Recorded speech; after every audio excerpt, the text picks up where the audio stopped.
International Office Pharmacy, Universitas Padjadjaran, with the main topic are physical pharmacy for the undergraduate student and drug discovery and development for master student. This insightful lecture will be brought by the wonderful speakers, Dr. Khaled M. Elamin, Ph.D., that currently working in Global Center for Natural Resources Science, Faculty of Life Science, Kumamoto University, and Dr. Ahmed Fouad Abdelwahab Mohammed, Ph.D. that currently working in Department of Pharmaceutics, Faculty of Pharmacy, Minia University, Minia, Egypt. Before we start, I would like to introduce myself. My name is Jessica, and I'm honored to be the Master of Ceremony for today's international guest lecture. Now, I will deliver some of the rules for the event. The rules are, the first one, please ensure your microphone remains off during the event. The second one, if you have any question, you may write your question in the Zoom chat with the format name_institution_question, or you can raise hand in Q&A session. We will choose several questions to answer during the Q&A session. The third one, you may not share the Zoom invitation link to any outsider. The fourth one, please fill out the attendance link by bit.ly/IVL attendance form and feedback link by bit.ly/IVL feedback form. The fifth one is, and the last one, the link will be shared through the Zoom chat every 30 minutes. Besides that, we will have a pre-test before the lecture and a post-test after the lecture. So for all participants, please stay in the room until the end of the event. For the first session, we would like to invite the head of International Unit Pharmacy, Mr. Hollis Abdelwahab, Ph.D., to deliver the opening speech. Mr. Hollis, the time is yours. Okay, thank you, Jessica, as Master of Ceremony for today's international guest lecture. And I would like to welcome Dr. Ahmed Fouad and also Dr. Khaled Suleiman for this event. Thank you very much for your time to give your valuable lecture for our student in Universitas Padjadjaran. And yeah, nice to meet you.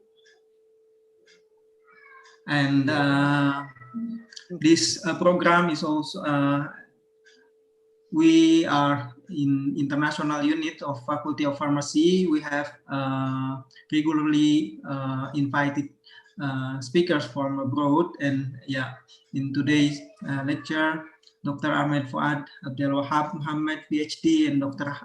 Khaled M. Elamin, Ph.D. Yeah, nice to meet you too. Both of you, I believe that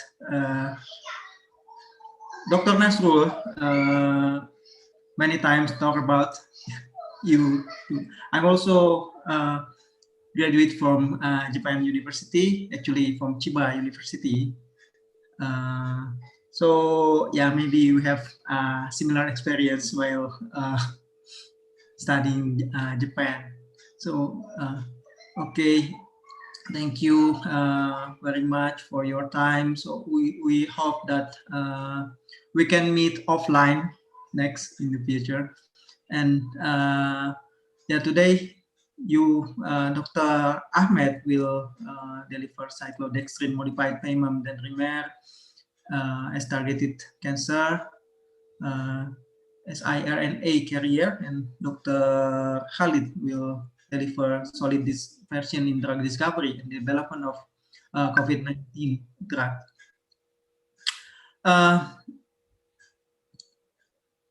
We hope that our student will get really valuable information or material from both of you, and we do as on behalf of the Dean of the Faculty of Pharmacy, Universitas Padjadjaran, Professor Dr. Ajeng Diantini, we express our gratitude for both of you. We hope that you can enjoy your lecture here, and Thank you very much.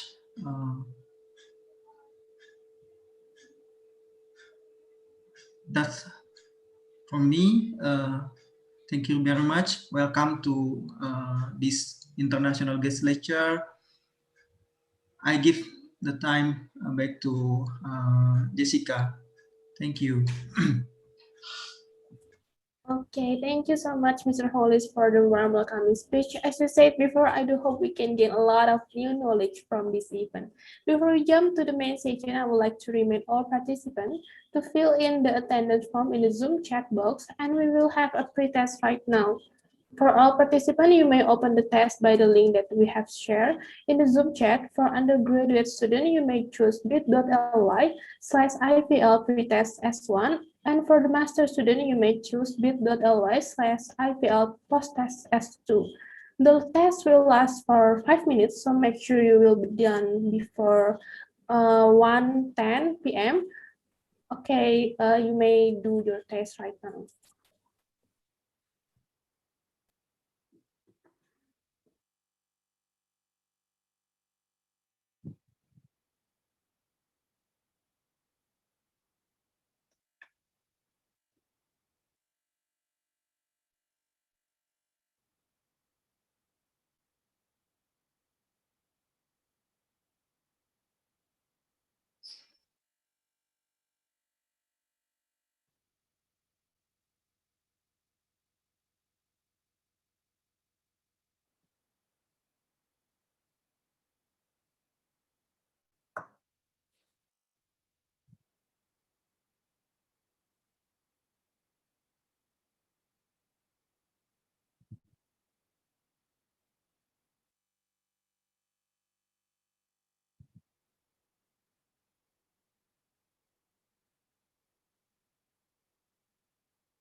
Okay, time's up for our participants. You may submit your answer right now.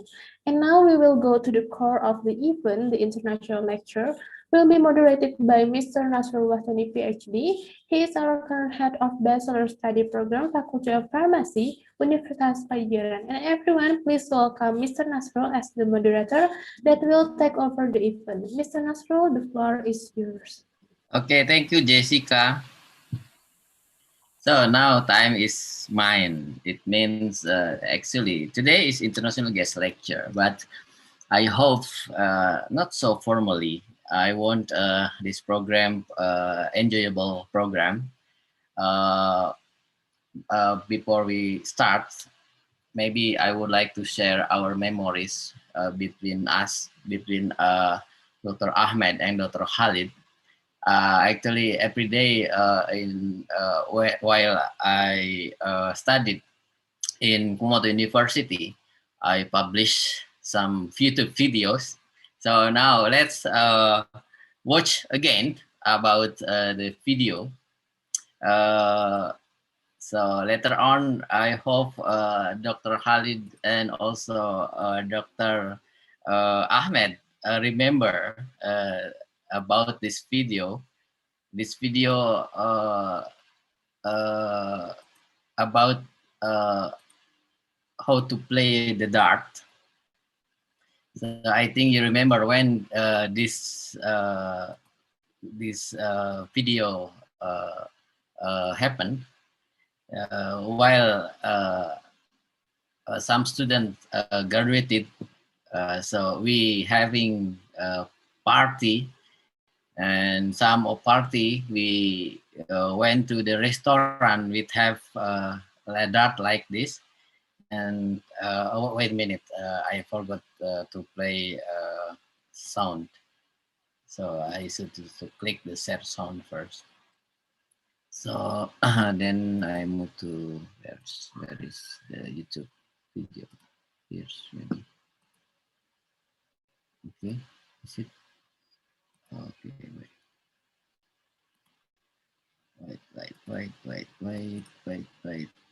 I need to remove all the screen first because many screens are opened in my laptop. Sorry to waiting this moment. Okay, let's watching this video first.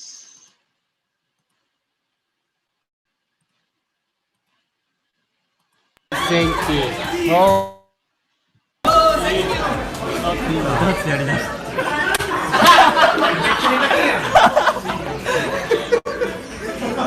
Hey. Okay.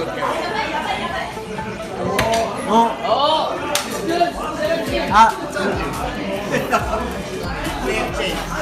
Second. Oh, you. Yes. Michael. But Khaled will help you. Khaled. Okay, later. So this is all students, undergraduates and postgraduate students in the Department of Physical Pharmaceutics, Kumamoto University.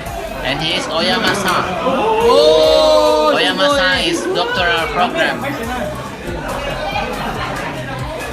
This is undergraduate student, I think. Oh, 20. Khaled. No, Khaled. Oh, this good. 7.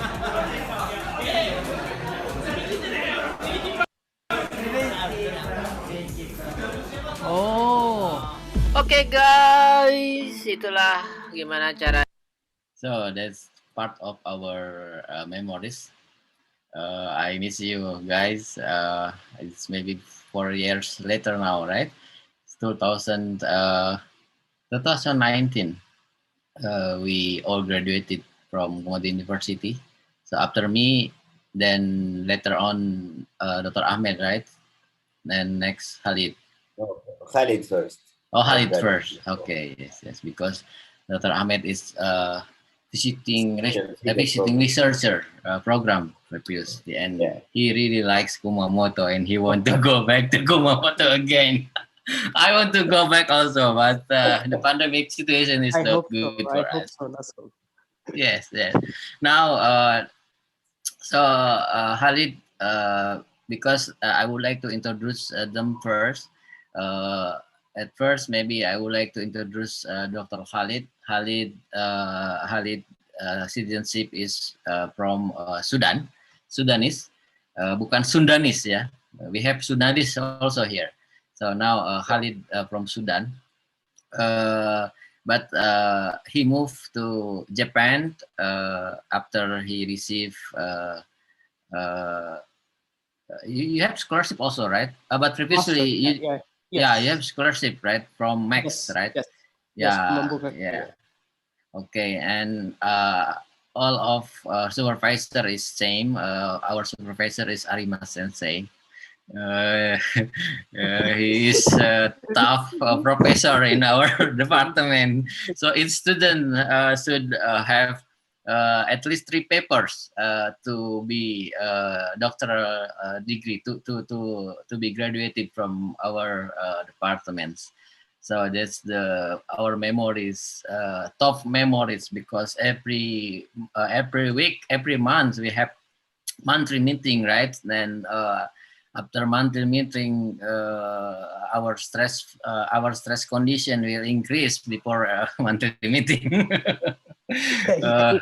And later on also because we have a similarity in our what is this so all of us cannot speak Japanese, and this is our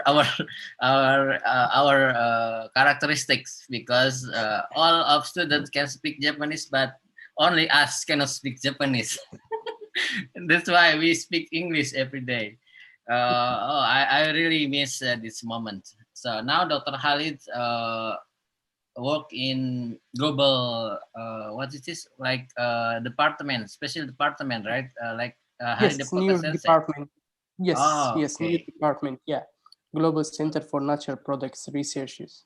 Okay, so Yeah. under supervised by the dean directly, or By the dean, yeah. by the By dean? the dean. Yes. Okay, you are Professor lucky. Now Kai. you are Yes. still in Kumamoto. Yeah. This is Okay. totally different from Arima Sensei. So please Yeah. do not share about that in this program. Now later next I would like to introduce Dr. Ahmed. Dr. Ahmed citizenship is from Egypt. So he was inviting lecturer, invited researcher, right, in Kumamoto University in Department of Pharmaceutics. So after that, he assisted. He entered as a doctor program. But the program is different with me and Khalid. His program is 4 years, right? He got scholarship. So he was lucky also. That scholarship. Both Khalid and Ahmed, they both they bring family, not like me. Me alone. That's why every day I upload a YouTube video and create a YouTube video. Jobless. Jobless. Yeah. So how are you guys? How are you, Ahmed? How are you, Khalid? Thank you, Nasrul. We are doing well. Yes, we miss you so much. I miss you also. Is it okay in Egypt? Yes, Everything yes, okay with the COVID-19? Yes. It's become the new normal now. Okay. So how about in Japan also, Khalid? Recently, in the last 10 days in Kumamoto, COVID-19 is increasing. Yeah, but I heard that in Japan is not yet start for the vaccination program. Is it right? Yes, too late. Very, very late. Until now, they vaccinated around 1 million people, just only from the health sector. Okay. I hope you are in health condition. Yes. So now let's move to the core of these programs. At first, maybe Dr. Khalid will present your recent study, right? Yes. So next later on, Dr. Ahmed will continue for the presentation. So it's like a talk show. So, after both of you present, we will have a discussion session. So time is yours, Dr. Khaled. Yes, thank you, Nasrul. Okay.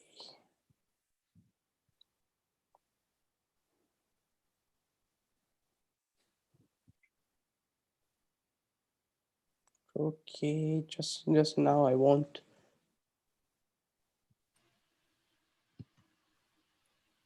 Okay. Do you have some problem? Yes, just like the sharing. Oh, sharing. So at first you need to open Yes, your okay, slide. It's yes. already open? Ah, Yes. that's good. Okay. Yes. Okay, time is yours. Yes. So thank you, Dr. Nasrul, for your kind introduction, and thanks for all of the attending people. So, and the video, Nasrul, really makes like me missing the nice days with you and Ahmed in Kumamoto. So we really enjoyed that days. So today I'm going to give like a simple talk about the solid dispersion in drug discovery and development, and whether that like solid dispersion can be like a promising system as a pharmaceutics or drug delivery for the COVID-19. Currently, my research, like I'm conducting experiment regarding to finding good candidates or drug for the COVID-19. As a COVID-19 now becomes like much more puzzle for the healthcare system. So we need to find like a urgent medicine. So unfortunately, I'm not like, but I'm a little bit away now from the pharmaceutical science or drug delivery science, which is my major. But as a researcher usually they are independent, so they have to perform like their experiment and research at any condition. So let's start. So today, regarding to the solid dispersion, so why we invented the solid dispersion and why we use the solid dispersion. So we need to know that some outlines. So of my presentation, it's at the beginning we'll talk about the drug.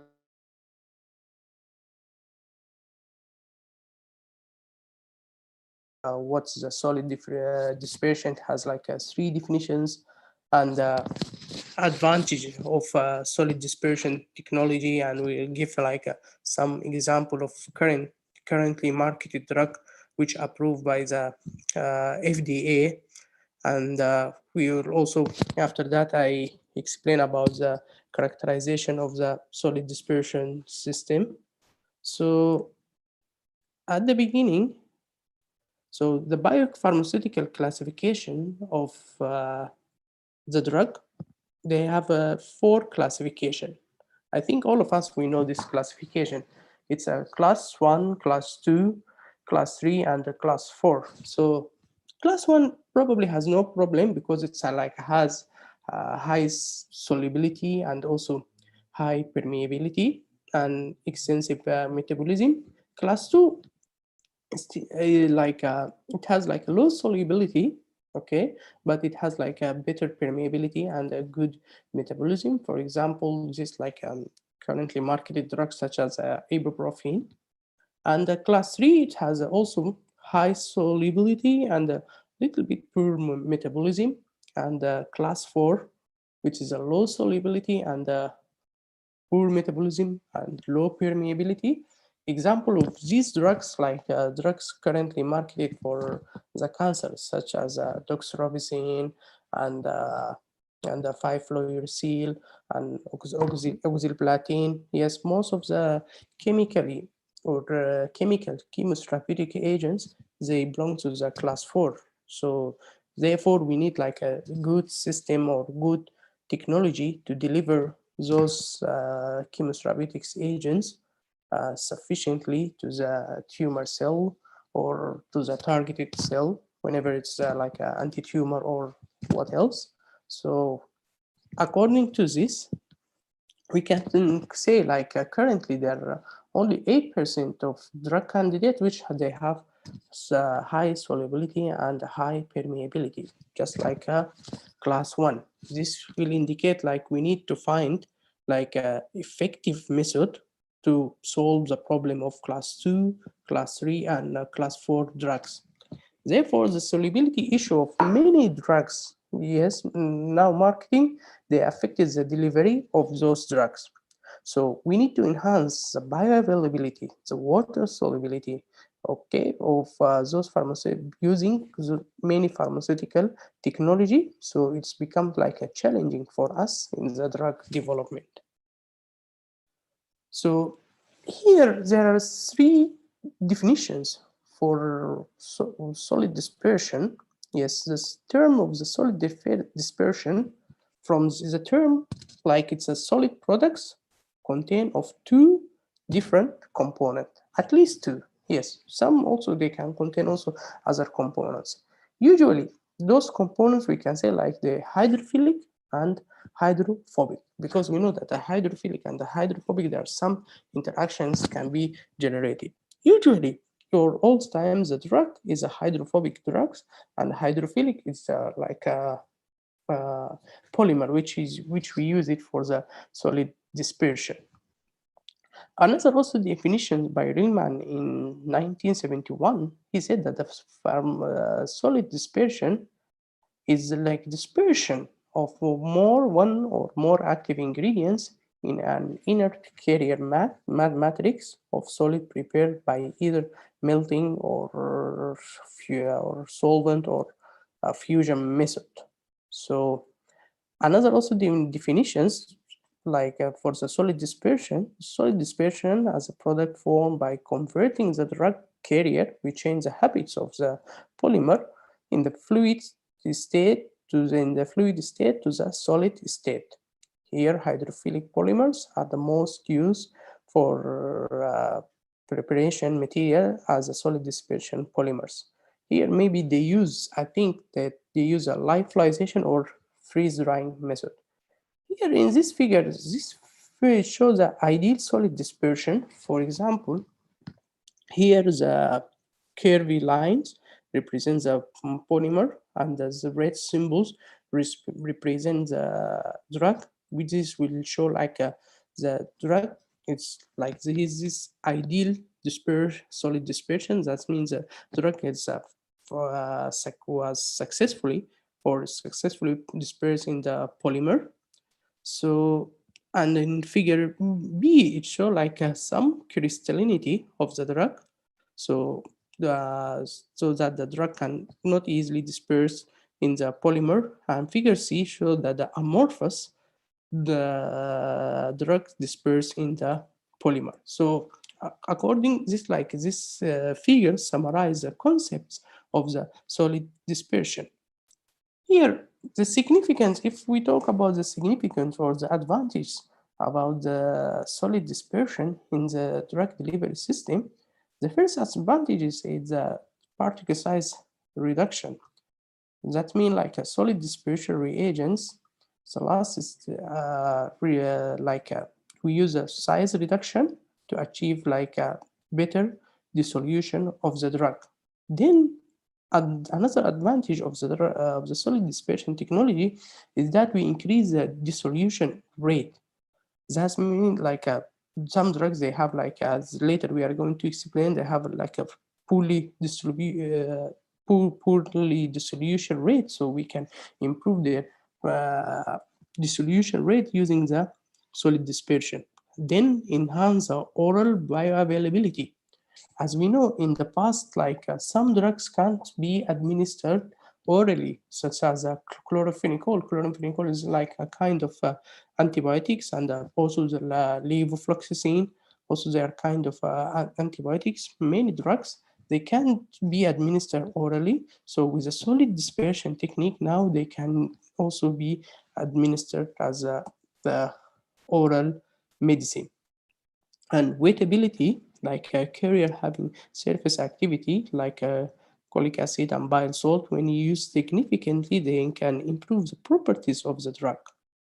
And here, then we increase the porosity of the drug. So using the solid dispersion to have like a sustained release, and amorphous, we change the matter state of the drug from the crystalline to the amorphous. As amorphous, they have like a maybe better solubility. Yes, usually the drug, when it exists in the crystalline form, the solubility can be affected. So if we change it to the amorphous using the freeze drying technique, uses as a solid dispersion, so solubility can be improved, and also it can result in enhancement in the drug release, like formulating a fast release primary dose, such as orally disintegratable tablets. And also the last thing is the protection of the drug. So some drugs, they may undergo like a chemical instability due to affection of due to be affected by the light or by the moisture or something like that. So solid dispersion can help to prevent this activation, such as morphine and progesterone. Here, this is like another also researcher or scientists, they classified also the solid dispersion so into the fourth generation. Yes, here zero indicate like the pure API, okay, and here this number one is the first generation. Yes, it has also improved the dissolution on the drug release of the drug, but maybe around is still little bit low. So that's why people again think about how to improve the solid dispersion. Here's the second generation. You can reach, the drug release can reach up to 70%. And the third generation and the fourth generation was the best, as here we can see, like in the third generation, solid dispersion, which includes the using of the polymer which with the high viscosity rate, such as hydroxypropyl, methyl cellulose, and polyethylene glycol. Those polymers can immediately like release the drug after oral administration, and this drug can be, the release can be sustained to exhibit like a controlled release. And finally, the fourth generation, yes, here's the fourth one, also it achieve like a zero order, which is the optimum for the dissolution and the drug release. Here, the mechanism of the solid dispersion. If we want to understand like a mechanism, how the solid dispersion can be achieved, solid dispersion are sometimes mixed crystal between two components. That means we have like two components crystallize, they crystallize each other in a homogeneous one-phase system. How this can be achieved? Suppose we have like compound A and the compound B in the solid state.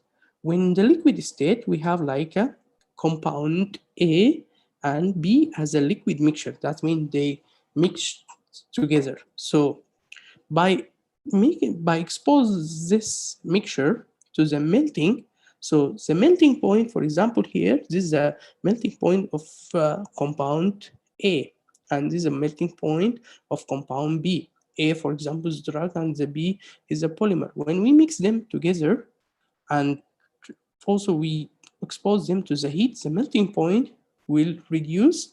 So this point, we call it like a eutectic point. So in this point, the matter structure or the type of the matter of the drug or the structure of the drug can be changed. So to either microcrystalline structure. So this point is very important for us to study the solid dispersion.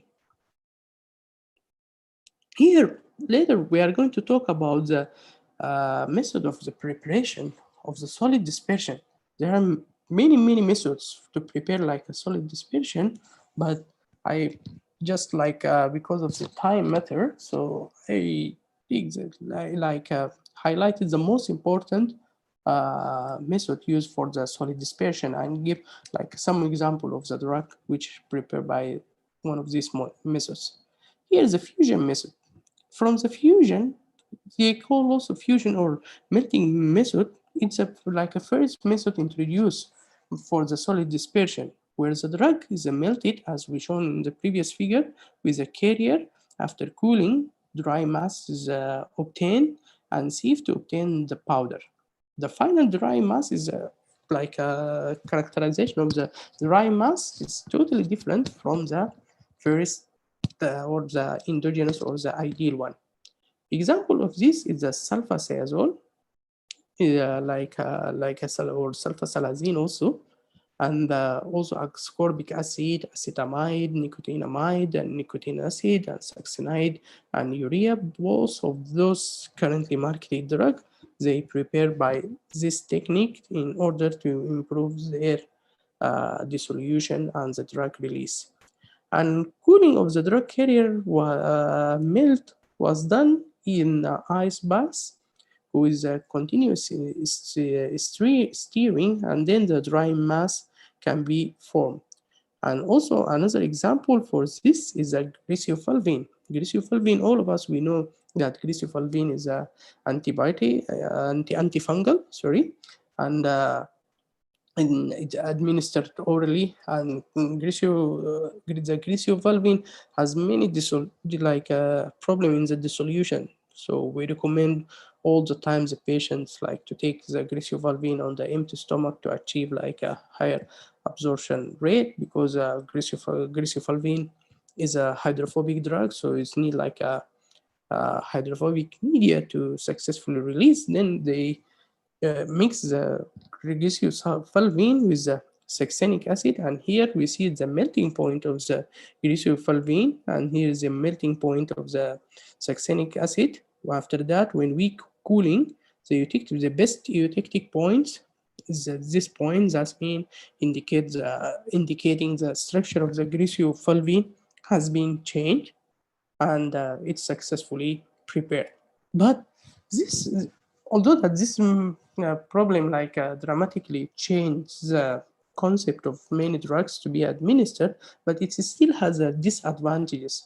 One of the disadvantages of this method, like we cannot like apply thermolabile drugs to this method, like because this method consume heat.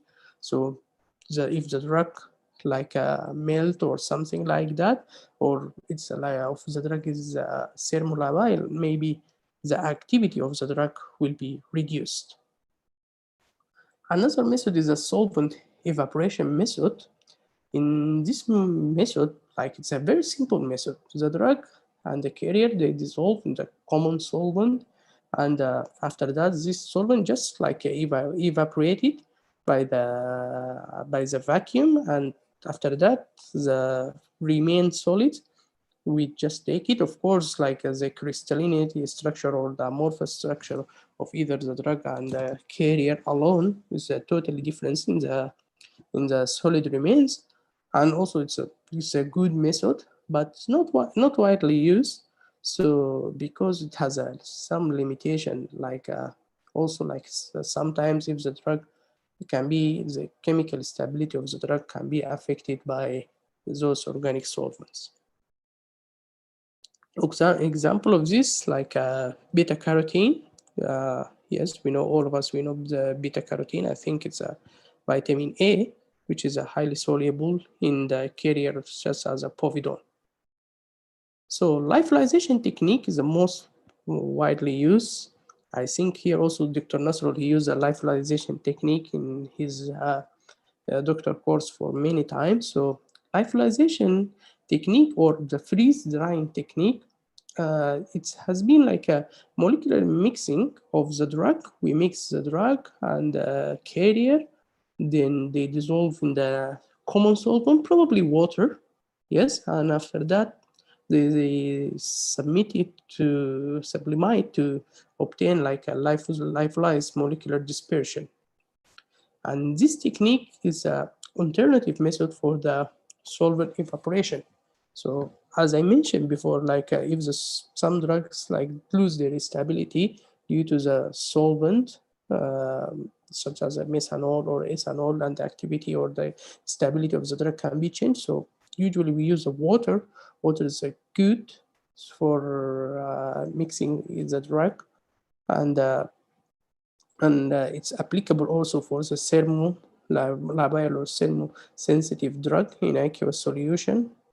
And depends, for example, the previous one, like glycosylvalvine, depending on the eutectic point here, that depends on the sublimation of the water can take place at the pressure and the temperature below the triple point.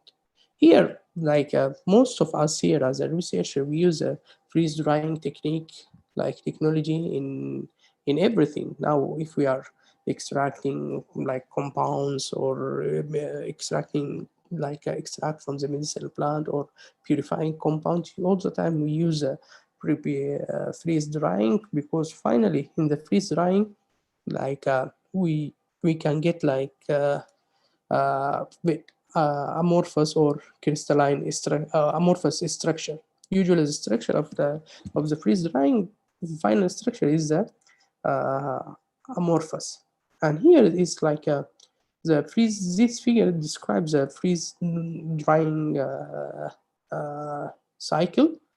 At first, like as we said, like the drug and the polymer or the mixture of the drug in the aqueous solvent, they freeze until they reach like minus 60, minus 80, and after that, then they apply to the freeze drying machine, and after that they connect it with the vacuum. The vacuum will reduce the pressure, so the water will be evaporated, and the final mixture will be like a solid dispersion mixture. So next method is the spray drying. Spray drying is the most commonly used method. It's then spray drying is an efficient technology for the solid dispersion, because like it allows to extreme rapid solid evaporation, leading to fast transformation of active pharmaceutical ingredient carrier, solid carrier particle. So here this is like a example of the drug and the polymer and the solvent they mix here, and after that here's the atomized air pass from here and evaporates the solvent, and finally we get like a solid dispersion. Here the atomized liquid stream evaporates the solvent by the hot air, by the hot air, and probably also in the spray drying, and ethanol and water also can be used as a solvent for those drugs. But it's also the spray drying, it has a disadvantages of thermolabile drugs. Here's finally we can, or not finally, like after that, when we get like as a solid dispersion system, we need to evaluate like our system was successfully prepared. So there's many techniques used like to investigate or judge whether the solid dispersion system has been successfully prepared or not. So of course there are many methods, but we can conclude like the most important one, the DSC, which stands for Differential Scanning Calorimetry. So the purpose of this method, so each like a component polymer or the drug, they have like a endothermic peak. So when we use it in the liquid mixture, on the solid mixture, or the mixture of the drug and the polymer after the solid dispersion, after they solid disperse, so another endothermic peak or new endothermic peak can be generated, and here like the powder X-ray diffraction checks the molecular structure of the solid dispersion system. So usually, like for example, most of the drug alone, they exist in the crystalline structure. So when they mix together, we can detect which is peak is amorphous and which is a crystalline structure. So crystalline usually gives like a sharp peak and like and uh, and amorphous gives like a little bit broad peak, and spectroscopic methods such as IR and also microscopic method such as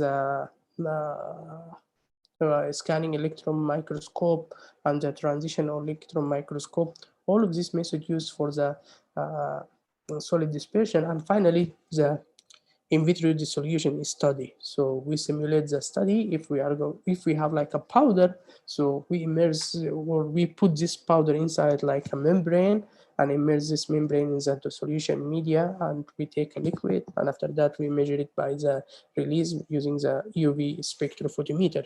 I think in this method of the characterization, Dr. Nasrul is much more expert than me, and because he did like this experiment many times in his research. So here we explain some materials they use like for the solid dispersion.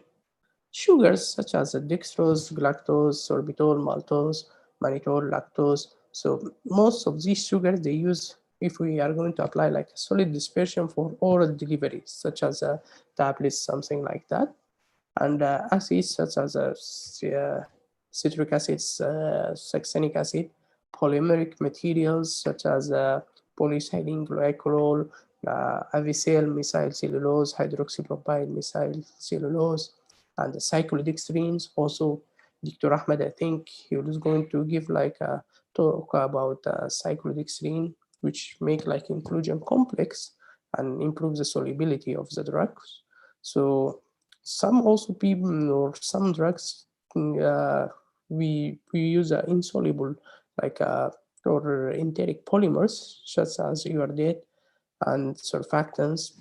They are rarely used, but again it's like for the solid dispersion the most like polymer used they are polyethylene glycol, hydroxypropyl methyl cellulose. Here is the example of the FDA approved of the solid dispersion. So here like itraconazole, tacrolimus, and we here like and Evafactor and ritonavir, itravirine, okay, and ritonavir.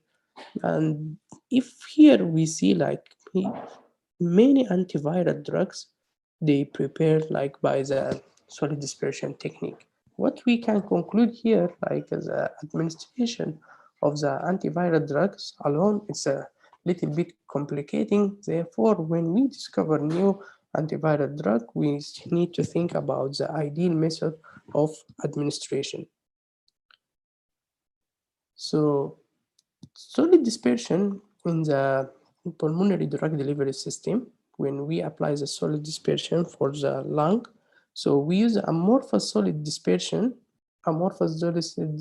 for inhalation, and it will improve the rapid dissolution and achieve therapeutically effective concentration either locally or systemically and before particular clearance in the lung. Here is a explain like a figure. This figure explains the delivery of the amorphous solid dispersion to the lung.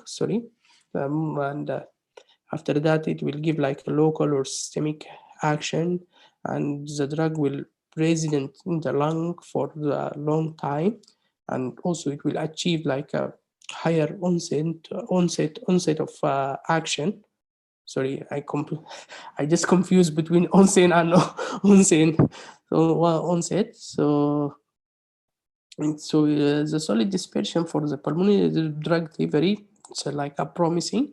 So that's why now we are thinking, or just like or me, I'm thinking like to deliver like a new drug which has a good corona or anti-SARS-CoV-19.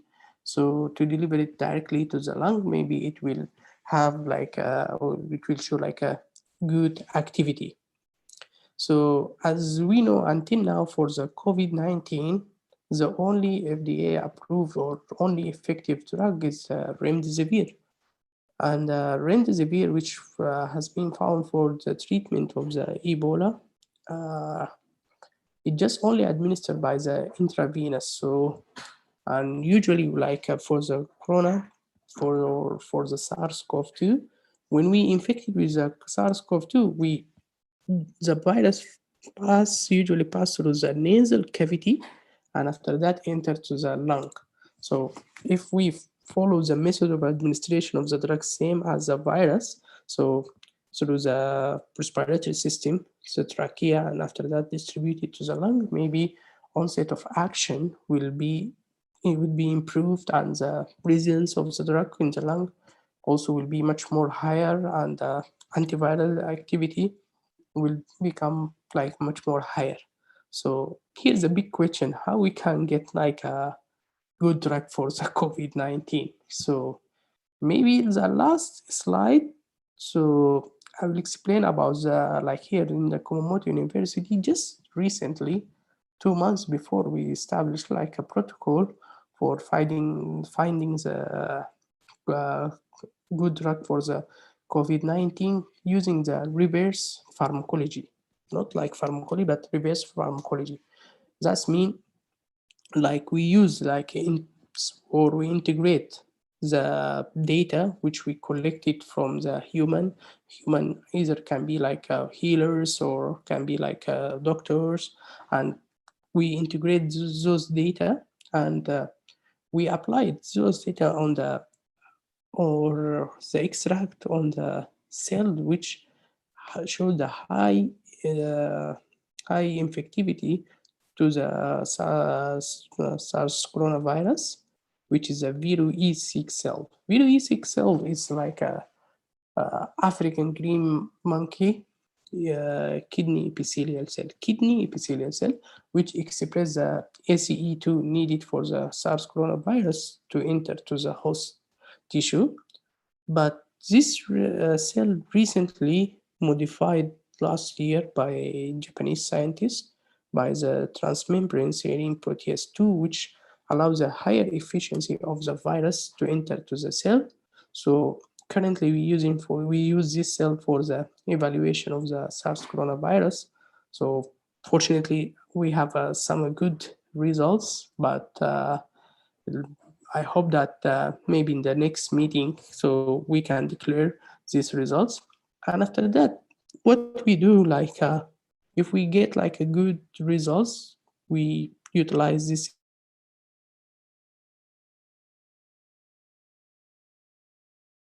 to different fractions. Then we can judge here which fraction has a much more potent anti-SARS coronavirus.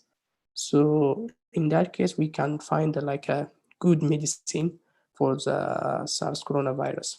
Although the vaccination will improve our life for the SARS coronavirus, but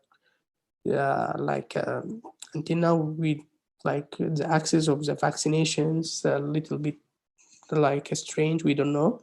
So and also the administration of the vaccination also we don't know.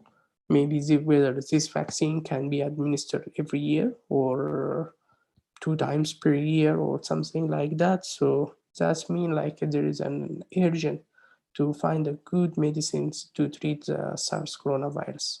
So I hope that you enjoy my talk. So thank you very much. And I will leave the talk to Dr. Nasrul. Okay, thank you, Dr. Khaled. Actually, I'm so sorry, Dr. Khaled. Last time, previously, you want to present about your recent data, but nowadays, our students from undergraduate students is in first year, so I worried if you present your recent data, so they will not understand what you presented, what you present. So thank you very much. You already explained about the solid dispersion because it's closely related to the our lecture in physical Yes. pharmacy. So maybe later I would like to invite you to present your recent data in your COVID research. Because Yes, I as hope you so. mentioned, yes, because as you mentioned before, nowadays Dr. Khalid now are expert in COVID-19 research using natural resources, right? Yes, yes, So exactly. what kind of Yes. natural resources that you use now? Yes, we are using like some medicinal plants from Africa, such as my country in Africa. Sudan. Yes, and also from Japan. Yes, and then we evaluated them as coronavirus. Okay, very nice. So thank you, Yes. Dr. Khalid. Now let's move to Dr. Ahmed. But before we move, because actually in here in Indonesia nowadays is 2 p.m. So 2 p.m. I know your your habits. So 2 p.m. is sleepy days, sleepy time. So Khalid, would you like to close your share screen first before Yes, okay, I start to next presenters? Yes. Okay, thank you, Dr. Khalid. Now, because as I thought before, now it's 2 p.m. I would like to share again the video. So I want you to memorize again our activities in Kumamoto University. But these activities relate to the party again. So as you know, party is our our output or our what is this, happiness in our research program in Kumamoto University. Yes, yes. So let me share first to make our lecture now more freshly or freshener. So I would like to share again the video. Maybe a few, only a few minutes. Wait. I need to share with the audio. Okay. Here. Do you remember Khalid and Ahmed? Where is it? We will go to the tram. So we will go to the party place using the tram. The tram. We go up. This is the tram station, so we can. Okay. This is in Kumamoto. Okay. Here, as you see, Let's go. I just talking and talking because that is my activities in one university. While Ahmed and Khalid has his family. So here, like this. Ini ada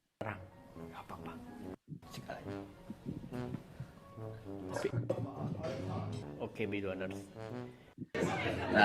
This is the party in our department where somebody graduated from Kumamoto University. So we went to the restaurant, to the hotels, and we need to pay. that's the problem for us.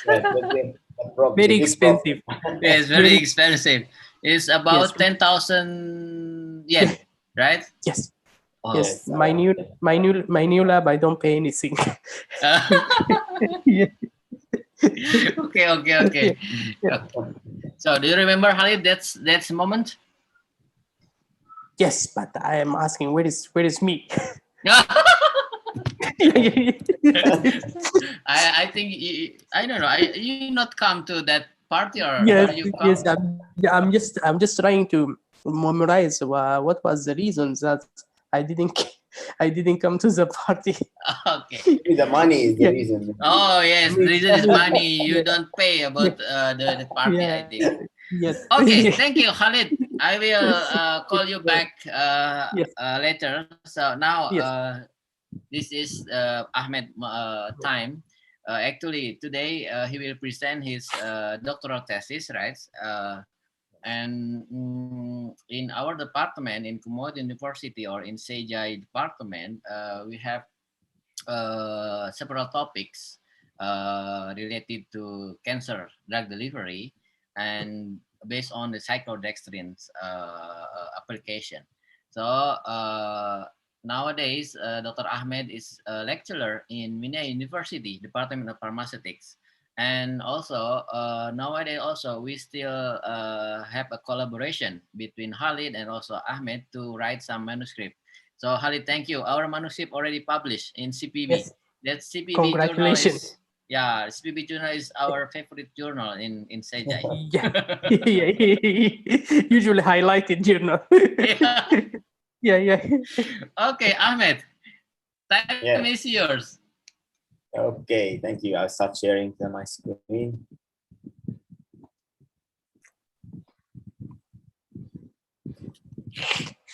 Okay, so can you see the slides? Yes. I see your slide. Okay, so I'll start right away. So my presentation, so at first I'd like to thank Dr. Nasrul for inviting me to this event, and I'd like to start my presentation. So my presentation title, which is my PhD thesis or my PhD topic, I conducted it at Kumamoto University. So the title is Cyclodextrin modified polyamidoamine dendrimer as a targeted cancer siRNA cap. So as we know, cancer is one of the most lethal diseases worldwide, which is accounting for around 13% of the total deaths globally. And by the 2030, the number of new cancer cases is expected to rise to around 22 million, with around 13 million deaths. So multiple approaches can be used in the management of cancer, including the chemotherapy, the surgery, radiation therapy, immunotherapy, as well as gene therapy. So the chemotherapy is the most considerably studied topic, and unfortunately it has some serious side effects. While the gene therapy represents the most promising new therapy with much less side effects. So the development of such effective anti-cancer treatments with few side effects is urgently expected. So there are many types of nucleic acid drugs, such as the decoy DNA, the antisense nucleotide, the siRNA, microRNA, mimics, and the aptamers. So in my study, so I focused on the siRNA and how to create a successful delivery system for it. So here shows the mechanism of siRNA, how it works. So siRNA enters the cells. So once it enters the cells, it's combined with the RISC protein to form the RISC, the RNA-induced silencing complex, which will then guide the complex toward the target mRNA and cause its degradation. So, however, the siRNA have many advantages as well as some disadvantages. So, among the advantages of siRNA, its effectivity at extremely low concentrations, its high sequence specificity, its internalizing an inherent cellular mechanism, and it's easily metabolized in the body. However, so there are several disadvantages also of the siRNA, such as its transient effects, meaning the short half-life time of its effect, and it's also low enzymatic stability, as well as its very low membrane permeability.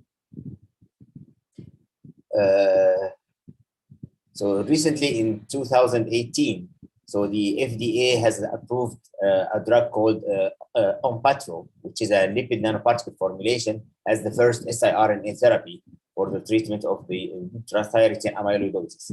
And I think this step will push more researchers to develop or to accelerate the development of their formulations in order to approve more drugs using the siRNA. So more siRNA therapeutics are expected to be approved after this step.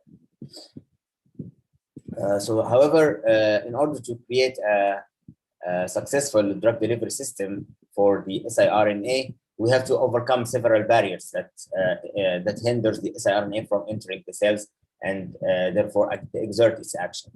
So the different barrier of siRNA in cancer treatment includes its decomposition by the serum nucleases. It's quick decomposition by the serum nucleases. It's a rapid elimination by the reticular endothelial system and by the renal clearance, and also its pharmacokinetics or its tissue targeting. So, and when the carrier can overcome these three barriers, so it's also some intracellular barriers, such as the cellular uptake.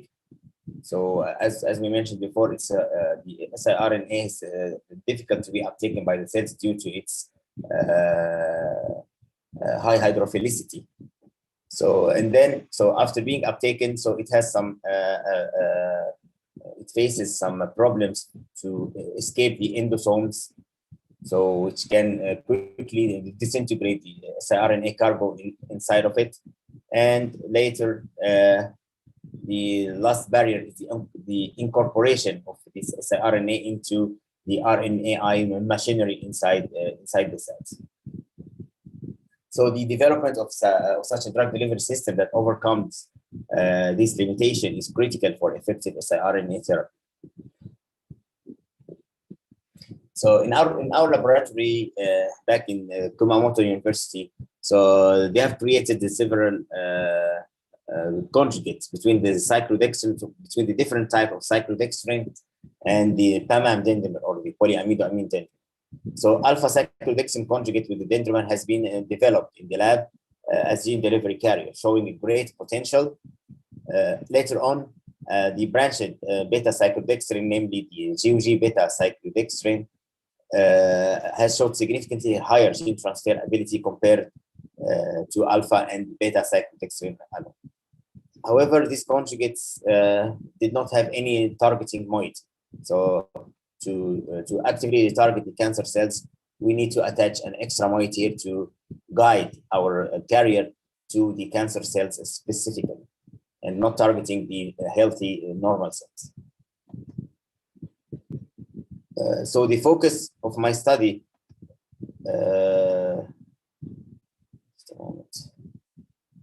So the focus of my study was to create was to prepare the folate peg appended dendrimer with the GOG beta CBE conjugate. So the concepts behind our carrier design, so we have incorporated several parts or several molecules in the main PAMAM molecule. So, for example, the folic acid or the fol moiety, it acts as a cancer targeting ligand, so towards cancer which are overexpressing the folate alpha receptors. And we have used also the polyethylene glycol, or abbreviated as PEG, connected to the folate moiety, which will improve the folate alpha recognition, and also it helps in the passive targeting by protecting the carrier against the rapid opsonization from the immune system. And also, as I said before, we have used the branched beta cyclodextrin, which is a glucuronide glucoside beta cyclodextrin, or abbreviated as the GOG beta CBE, CYD. This moiety helps in the endosomal escape, in the rapid endosomal escape, and also it can decrease the cytotoxicity, overall cytotoxicity toward the healthy cells of the conjugate. And finally, the main molecule in my system is the dendrimer G3, or the polyamidoamine dendrimer, the generation 3.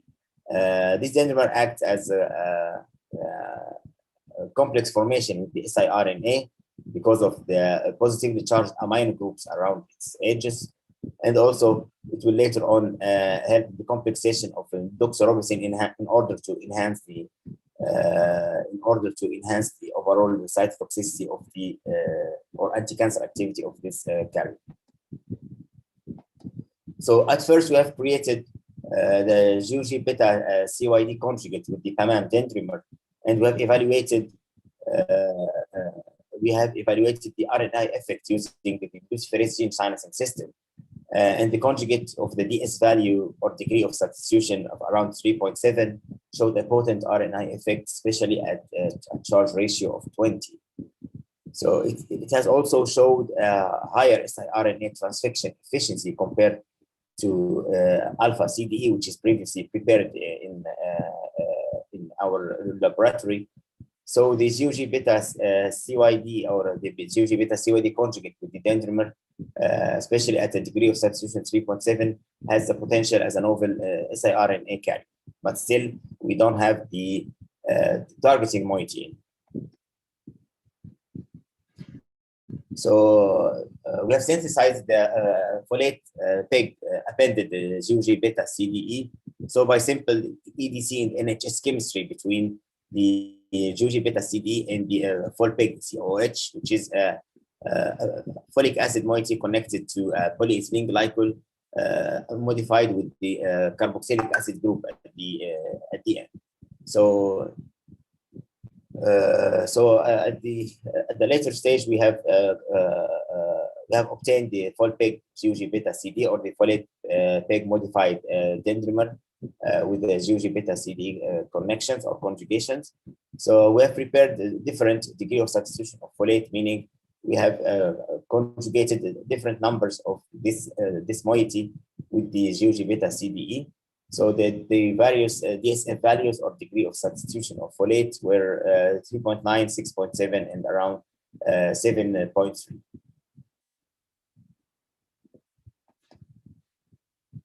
Then to study the interaction between the FolPEG UG beta CD and the siRNA, so we have to make sure that this conjugate or this conjugate can strongly interact with the siRNA molecules we have. So we have conducted an agarose jet electrophoresis analysis, and the results showed that the complex can form a stable, the conjugate can form a stable complex with the siRNA at a charge ratio, at a minimum charge ratio of around 10, around 5, for all the three different DSF values we have used. And the average particle size of the conjugate with the complex complexing the siRNA was around from 125 to 197 nanometers, with a zeta potential of around from 26 to 37 millivolts. So this particle size is very important. So we have the particle size in order to any compound or any nanoparticles in order to accumulate in a cancer tissue. So the average particle size should be less than 200 nanometers. So then we have evaluated the cellular uptake of this complex. So in here we have used the fluorescein isocyanate conjugated siRNA with the various complexes having the various DSF values. And here in this experiment, we have used two folate receptor alpha overexpressing cell lines. And we have used three different charge ratios, which is 20, 30, and 50. So in here we have, as you can see in this figure, so the complex at the DSF value 6.7 showed the highest cellular uptake, especially at the charge ratio of 50, as you can see in the purple color in both cell lines.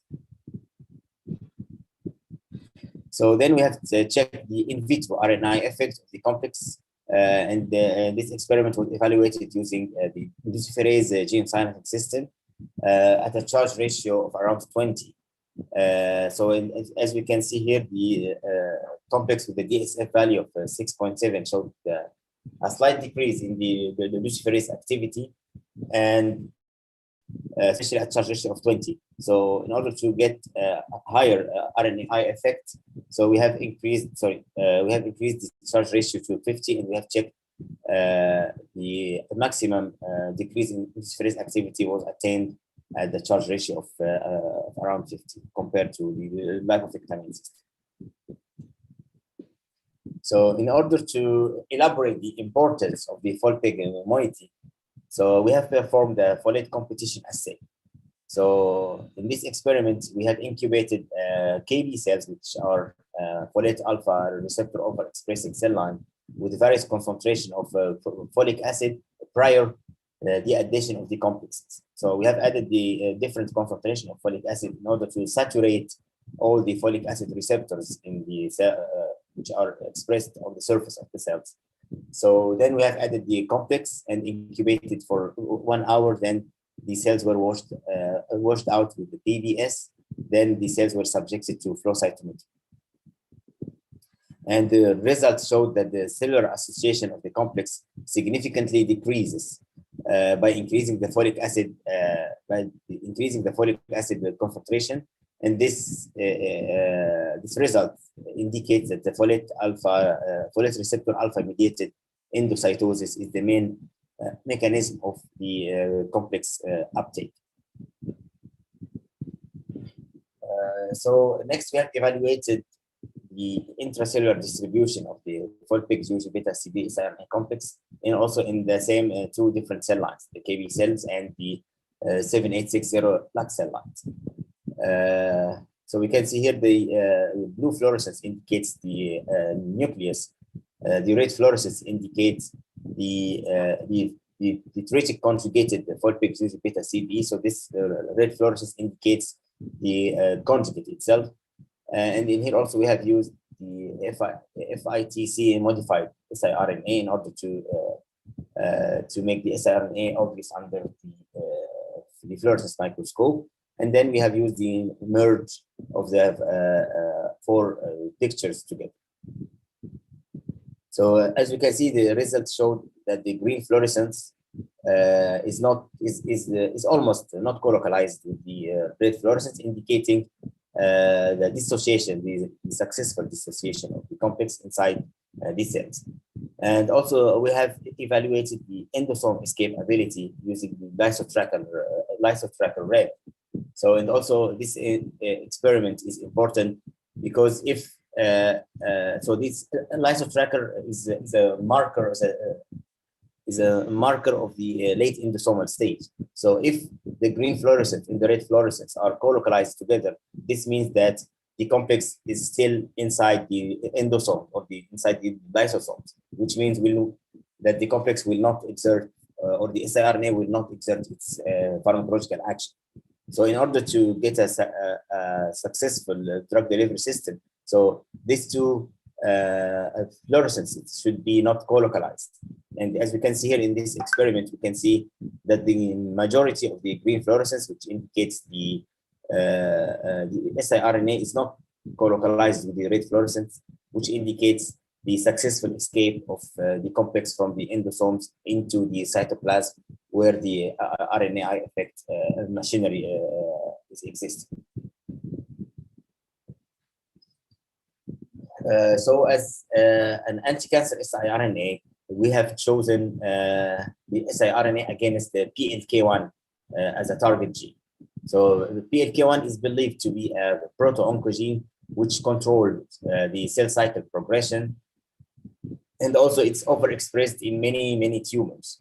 So by inhibiting the PLK1, so we will be able to inhibit the cell division, and which will result at a later stage in apoptosis and the death of all the cancer cells.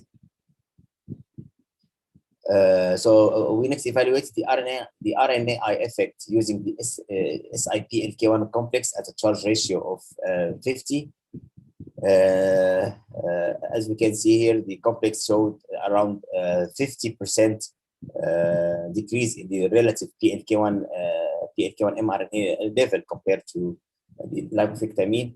And also when we perform the cytotoxic activity experiment, so we can see also a 50% decrease in cell viability in the case of using the SIPLK1 as our active siRNA compared to SI control. So the control siRNA with the complex didn't show any cytotoxic activity, while the SIPLK1 showed around 50% decrease in the cell viability, which is similar to the lipofectamine, which is the commercially available transfecting agent. So in order to make sure that that our complex can exert an anti-tumor activity in vivo. So we have used the in vivo anti-tumor activity experiment. So where KB cells were subcutaneously xenografted into the nude mice, and the treatment was started when the tumor reaches around 100 cubic millimeters. So in this experiment, mice were injected twice weekly with various formulations, which are 5% mannitol and 4-picoxygenol beta CD with then control siRNA, and the 4-picoxygenol beta CD with the SIPLK1, which is the anti-cancer siRNA. And the tumor volume and the body weight were measured at predetermined times. So as we can see here in the figure, the 4-picoxygenol beta CDE with the SIPLK1 showed the most significant decrease in the tumor volume compared to the other groups, and the change in the body weight for all groups were negligible.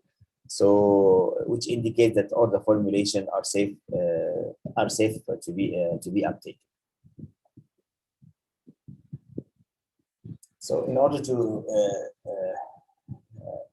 enhance more the anti-cancer activity of this complex, so we have prepared the 4-picoxygenol beta CDE doxorubicin binary complex, taking advantage of the ability of the doxorubicin to be incorporated into the cavities inside the PAMAM dendrimer of the generation 3.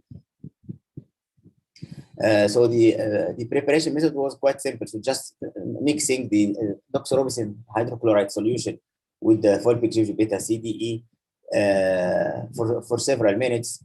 Then we use ultrafiltration to remove the uncomplexed doxorubicin, and the resultant 4-picoxygenol beta CDE doxorubicin binary complex was then complexed with the siRNA to form the ternary complex 4-picoxygenol beta CDE dox siRNA. So at first we have tried, or we have tested the release of doxorubicin from this binary complex at different pH values, and the release pattern showed slightly dependent behavior of the release of the doxorubicin, which was quickly released at the pH 5.5, which is the same pH inside the endosomes. And this result was beneficial in the case of tumors, as we know that the microenvironmental pH of the tumor tissues are slightly acidic, and inside of the endosomes are slightly acidic as well. So it will help the release, or it will accelerate the release of doxorubicin inside the cells and inside the tumor tissue. So in here also we want to make sure that the complex can be uptaken after the loading with the doxorubicin. So we have checked the cellular uptake of the doxorubicin and the doxorubicin binary complex using a fluorescence microscope. So in here we have used the complex. The result we have, we can see the complex showed enhanced cellular uptake represented in the brighter red fluorescence compared to the free doxorubicin in here. So we can see here the red fluorescence is slightly pale, while in the case of the binary complex, we can see a stronger doxorubicin signal from the fluorescence microscope, which indicates that the complex is uptaken at a higher rate compared to the free doxorubicin. So we also want to make sure that the complex doxorubicin in this form will exert a cytotoxic activity. So we have prepared the complex, so we have tested the complex cytotoxicity against the KB cells at different concentration with the free doxorubicin. And as we can see here in the figure, that the doxorubicin, the complex doxorubicin start to show significant difference between the free doxorubicin and the complex doxorubicin at a concentration of doxorubicin of around 2 micromolar. So as you can see, the 2 micromolar and the 5 micromolar, we have a significant decrease in cell viability compared to the free doxorubicin.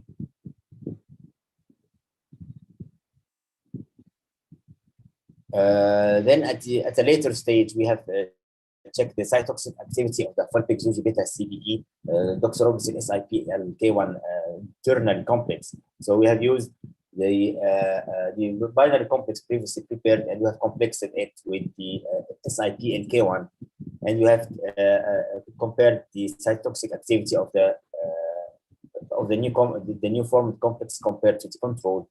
And as we can see here, the phosphate beta CD complex with SIP and K1 showed nearly 50% decrease in cell viability, while the same complex with the use of the doxorubicin loaded phosphate beta CD, we can attain less than 10% of cell viability at the same charge ratio as the SIP and K1 previously prepared complex. So the addition of the doxorubicin showed significantly enhanced cytotoxic activity towards the KB cells. So this encourages us to perform another in vivo experiment, in vivo anti-tumor activity experiment. So we have used the same experiment as before, but in here we have added an extra group, which is the phosphate beta C, the EG3 doxorubicin SIP and K1 complex, which is the ternary complex prepared.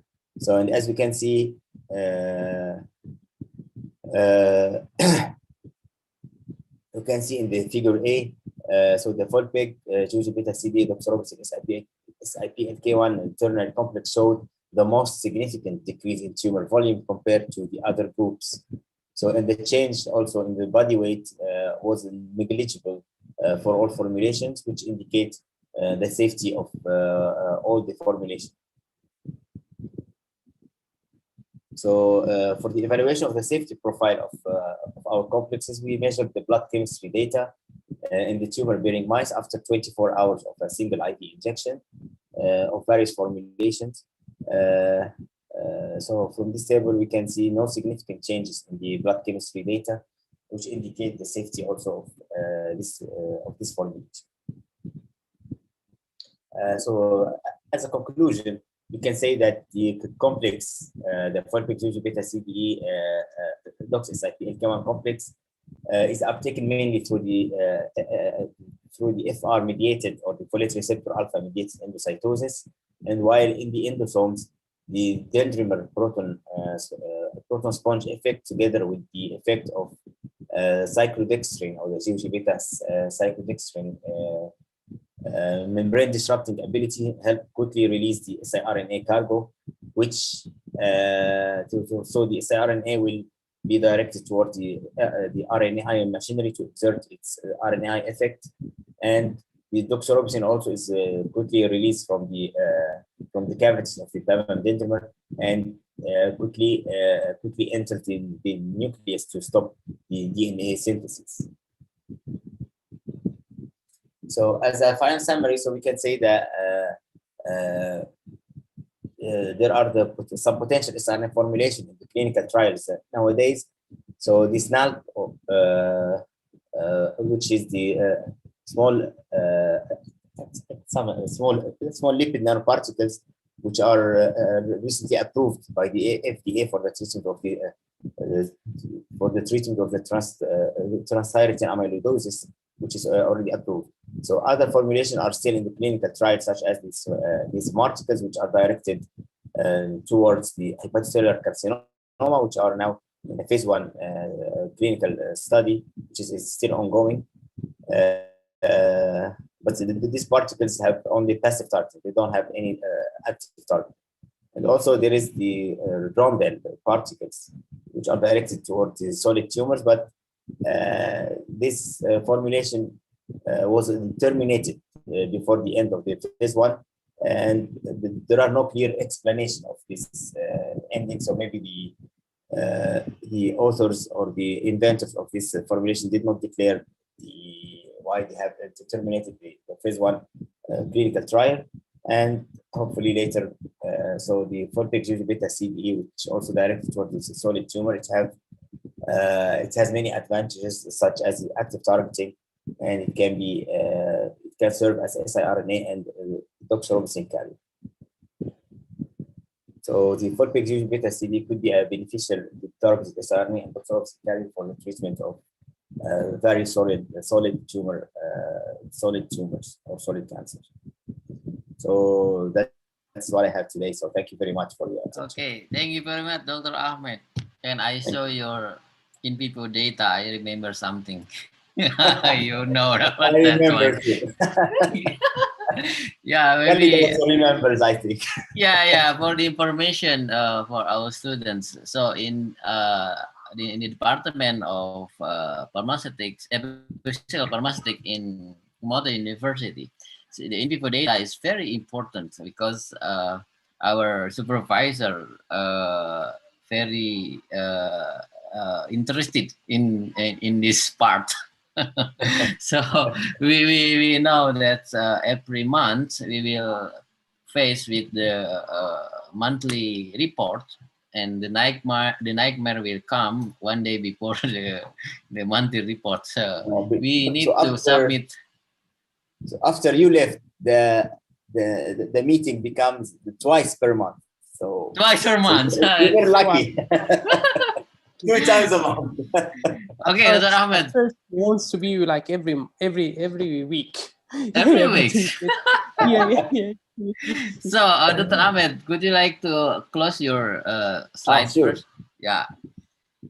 So we are in the last part of our sessions, but really I want to talk more and more with you. Maybe later we can talk in another session, because now we would like to invite if there is some questions on. When I see there is also our lecturer, so Dr. Taufik also are in here. He is my sensei also. He graduated from Chiba University. Sorry, Gunma University. Okay, students, is there any questions? Please raise your hand. Okay, before there is some questions, so maybe I would like you to share and answer my. This is not question, but maybe about your recent study, because when you show me the data about the G3, right? So and also another generation maybe for you, Ahmed. So how about your future study? You will continue your study, or you will escape from your study now? Well, no, I think you left before I started complementary project of Beta CP. So we have started using also with Khaled. He was maybe a co-author in the coming manuscript. So we have used another complex with the GUG beta CDE with the folate modified polyurotaxane, or the PPRX. So we have used another type of complex which showed a greater in vivo stability for siRNA carrying ability. So Khaled know many details about our in vivo experiment. Yes, I know, because now Khaled is the king of the in vivo study, and also the king of cell study, I think, right now? Yes. Now I'm teaching. Okay. I'm teaching how to do the cell culture. Oh my God. Okay, I have I found one question from Lisa. Mr. Ahmed, first question is whether folic acid and PEG ligands can only be formulated in cyclodextrin, or can they be in the form of other nanoparticles like polymeric nanoparticles?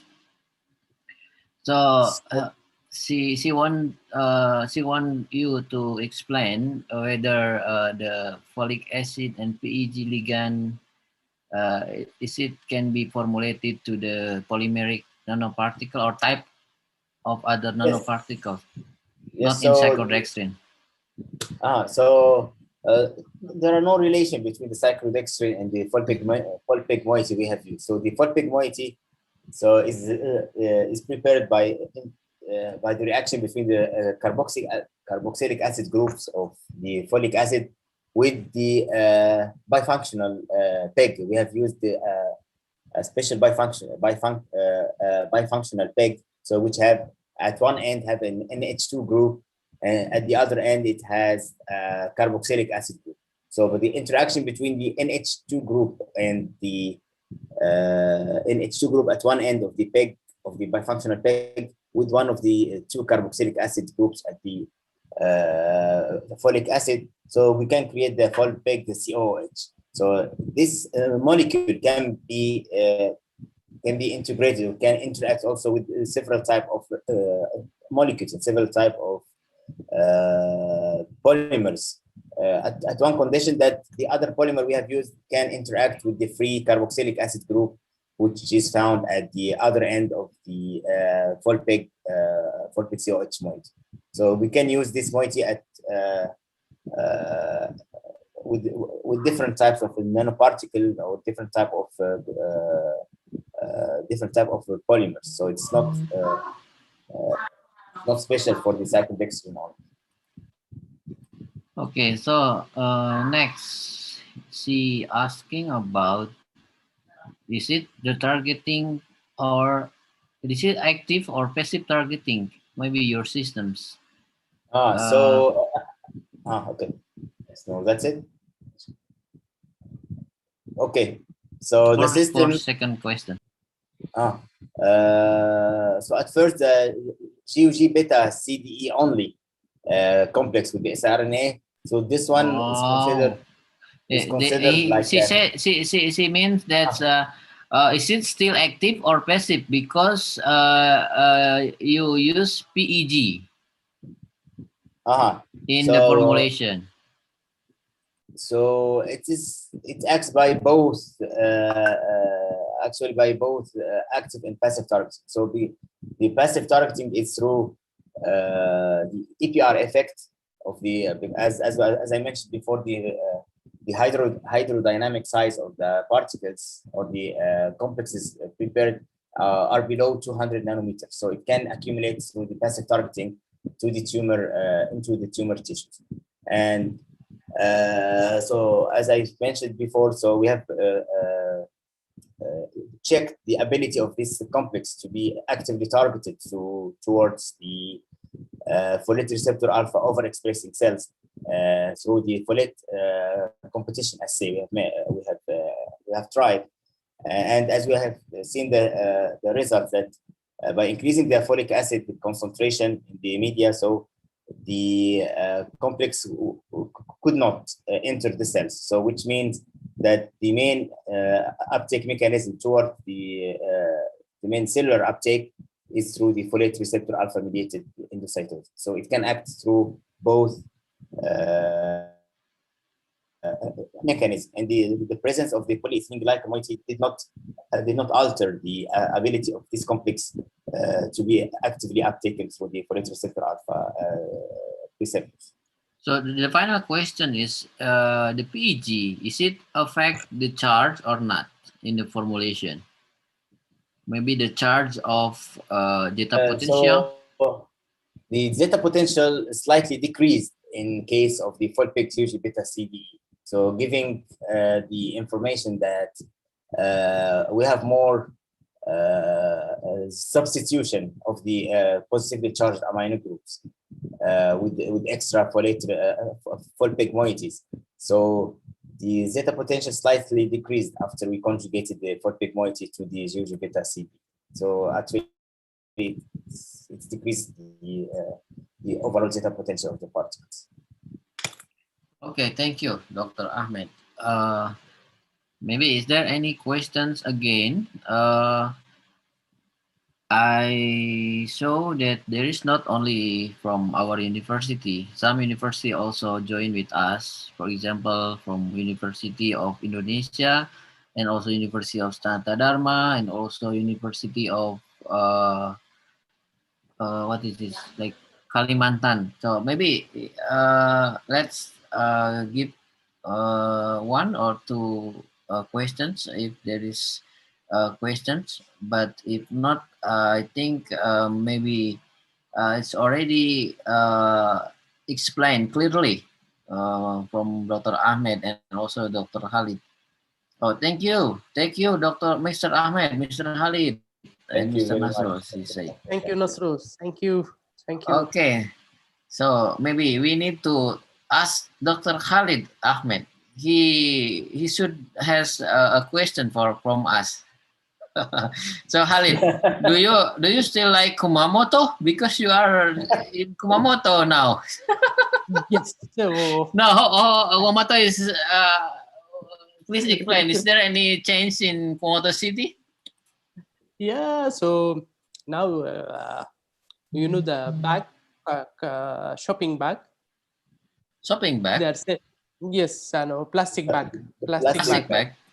Yes, plastic shopping bag. Oh, They're It okay. used to be selling free. them. Now they are charging Yes. at every. Now you have to Oh, pay. I see, I see. Yeah, yeah. So you should bring your own bag. when you come. And still has a discount in supermarket when in the night they still give a discount price. Yes, yes, yes, especially Oh, okay. diets. I Yeah, like that yeah, one because yeah, every yeah, time yeah. we come to the Yes. market to get that discount price as a students. And I sometimes go to your friend Haramo. So how about the transportation? There was still by bike? You still use No, bike? no, it was 2 years or 3 years before I bought a car. Oh, you have car now. Yeah, Okay, I okay. have, yes, and I passed Okay, in the okay. next exam. So Okay, Dr. Ahmed and thank Dr. you. Khaled. It's Thank you, really Dr. nice discussion and also really nice presentation. I hope we can maybe later we can create another program for us. Actually, I already invite Motoyama Sensei to join with us to give some student exchange program or some like guest lecture, and actually he asked to me he want to give also because we already signed an MOU agreement between Faculty of Pharmacy in graduate in Kumamoto and in our faculty also. So hoping because you are in Kumamoto, still in Kumamoto, so our collaboration is still keep in touch, and we will have Yes, many sure, I many can help you. collaboration again, and also with you, Dr. Sure. Ahmed in Egypt. Sure. So Sure. someday maybe I come to you to see the pyramid. So yes, please come. Okay. Maybe thank you very much, Dr. Ahmed and Khalid. Sorry if today holiday time you need or maybe destroy or disturbed by me by us Yeah, because no, I have to do experiment after this session. oh, It's a very very difficult. good, very good. Yes, No, yes. no. Experiment on Saturday. I like that experiment. But from Ahmed, maybe Saturday is only for change the dialysis water. Yeah. Sometimes I ask you to change the water. Oh yes, yes. Okay, thank you, Dr. Ahmed. Is there Thank you. something maybe I need one word or maybe one sentence from Dr. Khalid and Dr. Ahmed for my students. So please give some motivation or something. So start from Dr. Khalid. So yes, at first, I would like to cheer the students that they choose a pharmacy, and pharmacy, as you know, pharmacy is just not like selling drugs in the pharmacy. Pharmacy is like a very nice science, and we can add more and more to the world. So for the student, they have to be honored and they have to be happy because they are studying pharmacy, and all the time they have to be creative, yes, and to be updated.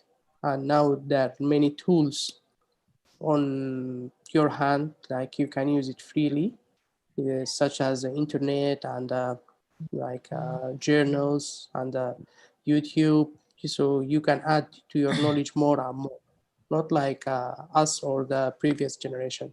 So please, as the Japanese say, do your best and study hard. Thank Okay, you. thank you, Dr. Khalid. So maybe final, Dr. Ahmed. Yes. So at first, I'd like to thank you, Dr. Russell, especially for inviting me to this international guest lecture, and my word to your students. So I'm advising them that to stick to their dreams so they can achieve what they want to do. So as Dr. Khaled said, so the pharmacy or the pharmaceutical sciences are now more interesting than before. So, and they can enrich their knowledge through many freely available sources now. So it's different than a long time ago. So by increasing their knowledge, so they can achieve or they can attain all their wanted dreams, and they can be one day like Dr. Nasrul, so famous like Dr. So Okay, Dr. thank you. Thank you very much, Dr. Ahmed, Dr. Khalid. I really miss you. Okay. So maybe time now. I would like to give to. Okay, thank you, Dr. Khalid. Now time to me to give back again to Jessica as a MC. Okay, Jessica, time is yours. Hello, Jessica or Christine? Yes. Okay, thank you so much, Mr. Nasrul, for moderating our lecture beautifully, and thank you for Dr. Khaled and Dr. Ahmed for sharing valuable lessons today. And now we'll continue to the next session. There will be appreciation certificate given by Mr. Holis Abdelwahab, Ph.D. as the head of International Unit of Pharmacy, Universitas Pajajaran, for our amazing speakers today. The first one will be given to Mr. Khaled and Elamin, Ph.D. To Mr. Holis, you may give the certificate to Mr. Khaled. Okay, thank you very much. Thank you, Dr. Khalid, for your such a nice presentation, and also I see that you are really close with my friend, Dr. Nasrul. Yeah, I like to meet you. Nasrul is my best friend, yes, in Japan. Yeah. Yes. Okay. Yes. On behalf of the Dean of Faculty of Pharmacy, I would like to present the certificate of appreciation for your kind contribution in this event. And yeah, thank you very much for your contribution. I hope that we can meet again in another program, and also maybe next time I could visit you in either in Kumamoto or yes. Yes, I hope so in the near future. Thank you very much. Thank you. Thank you for this time and this chance. Thank you so much. Okay, thank you so much, Mr. Holis and Dr. Khaled. The second one will be given to Dr. Ahmed. To Mr. Holis, you may give the certificate to Mr. Ahmed. Okay, yeah, Dr. Ahmed, Fouad, Abdelwahab, Mohammed. Thank you very much for your contribution to this event. Yeah, I believe in this today, because Dr. Nasrul always talk about you and Dr. Khalid during his tough session in his life also, because at that time I also studied in Japan in Chiba University, so we also talk about our struggle to live in Japan alone. And thank you very much. We hope that we can meet again in another occasion. Maybe in the next time we can meet offline. Yeah, maybe I just also want to visit your country in Egypt.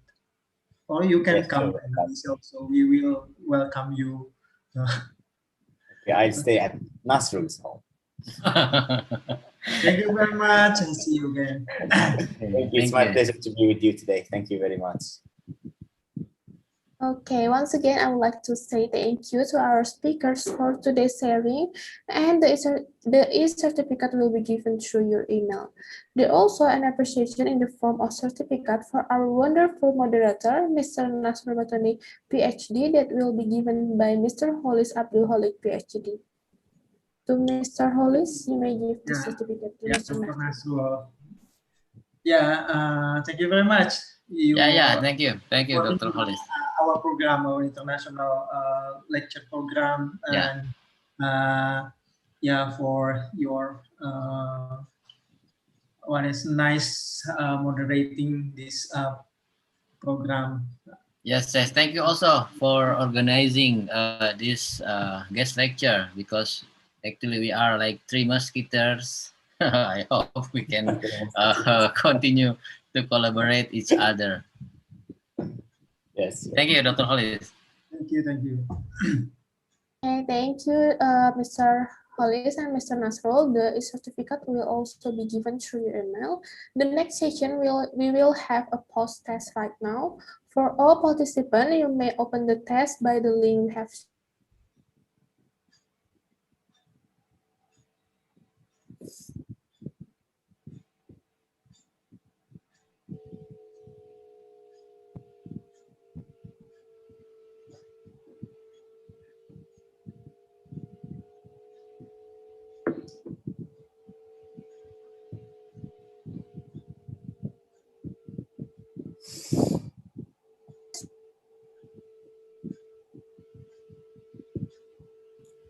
Okay, we hope you will finish your test before 3 p.m.